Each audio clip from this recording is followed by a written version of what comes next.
Hello, family. My name is Nthabiseng Ngwetsana, and today we have Sis Lindiwe Mofokeng. Sis Lindiwe, how are you? Ngiyaphila gogo. Thank you for having me nawe. Unjani? I'm good. You are trying to connect with who today? My mother, Mom. Angeline Mafelefele Mofokeng. Mafelefele. And who else? My father, who is Mbulaleni Dlamini.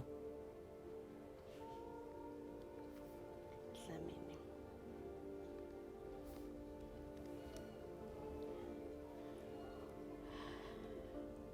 Okay, I'm getting the vibration of Papa first.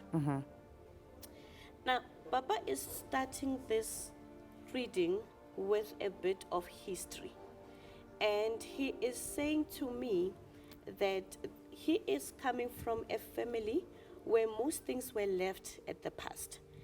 They decided to just be where they were and live exactly where they were living. It is a family that mostly did not go back and connect to the issues of their own forefathers. And so there was some sort of a gap between your grandfather, this is your father's father, and his own people who are left behind. And I'm also being shown people who are migrating, and somehow it's almost like they crossed the river, and after crossing this particular river, they started to disperse. And in that dispersal, they did not come back home every now and then to meet up with each other, to converge. And so Papa is saying to me that he found it difficult when he got into the spiritual world to sort of find certain members of the family. And it took him very long to feel like he was part of certain part of the family because there were too many Dlaminis. And it was also a matter of which Dlamini are you? Are you that particular Dlamini? And so now he says, when we are here on earth, there are so many things that we take for granted. And this is one aspect of our lives that we also took for granted. But he is also coming through as somebody that felt like there was not enough time that was spent with you. Yes.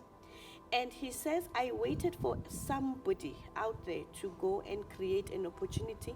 And when it was time for me to do the right thing, he says the right thing, he felt like, one, he was going to be judged. And two, he felt like it was way too late. And he says, I must let you know that he is sorry.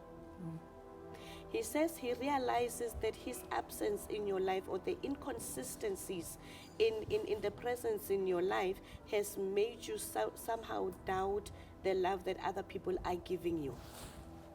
And he says, I'm taking full accountability for what I have created in you, because you are naturally a very loving person, and most people would want to gravitate towards you. But because of the dark, deep-seated hole and the questions that you have that have given you a sense of being rejected by everybody else, you keep on asking, if he did not accept me, why would other people accept me?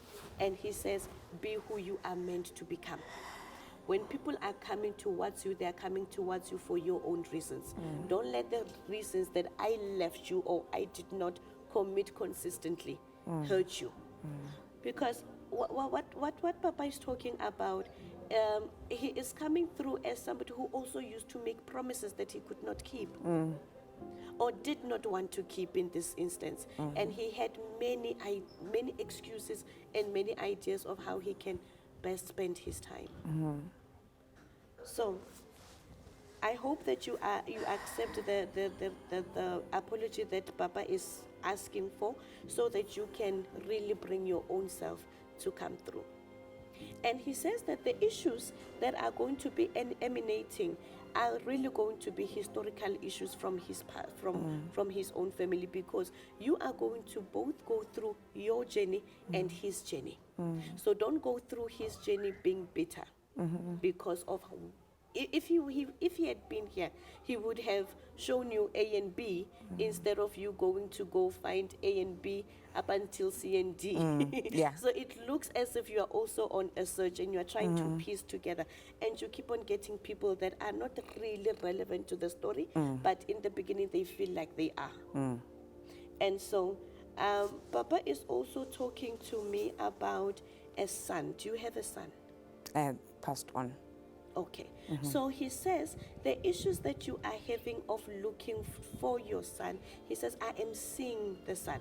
I am with the son. But I just need a bit of time so that I can reconcile with you and I will go to the son.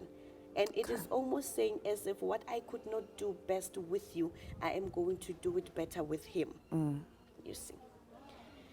And now let us come to Mama Lindiwe Mofokeng, Mama Angela Mafelefel. So Mama comes through as if somebody that is listening to the story and laughing at it. It's gonna be here. And this is the most serious conversation. And when she's listening to it, she's listening to it very attentively. But her reaction to it is, oh, okay, that one we are yet to see. As if like this is somebody that is doubtful. But she says, I am okay. I'm coming with a lot of women. She's coming with a lot of women that are holding candles and they're saying, the next season of your life, it will be filled with light. So go into the prayers as you are forced to go into the prayers. You are almost afraid of getting into the trances of prayers, but you are well directed. And she says, you will find us there. And she says, as the trusted ones. So I hope that you get a bit of guidance from both sides, but coming from a spiritual perspective and me looking at your father and also the kind of reaction and protection that he wants to give to your son. He is really a genuine spirit. And that was Lindiwe Mofokeng. She was so open and frank enough to get us into the world of her and her parents. Through this particular one, we learned that grief is a necessary stage to open up channels into the spiritual world. So thank you so much for coming and joining us. My name is Nthabiseng.